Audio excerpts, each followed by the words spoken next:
how to fix Instagram notes color change not working. So if you want to fix your Instagram notes color change not working, then what you need to do is first, you just need to simply open up your Instagram application and then go with your message section. Once you're on your message section here on the top, you will have the notes option, right? You need to tap on notes and then you need to go with the color option and then you can just simply go and change your colors.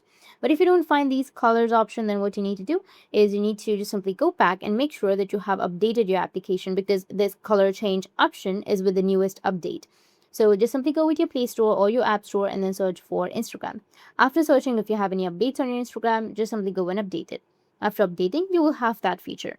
But even after updating, if you don't find that feature, then what you need to do is go back to your Instagram and then go with your profile, which will be in the bottom. Go with the three horizontal lines, which will be in the top right. Now you need to scroll down and then go with help and support.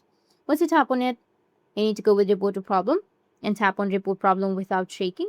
Now wait for a few seconds and then tap on don't include. And here you need to briefly explain what happened and what's not working. You need to write that I'm not being able to use colors feature on my note. So please help me with that and then just simply go with send. And after reporting your problem, Instagram might help you fix your problem. That's it. And if you have any questions, feel free to comment below. Thanks for watching.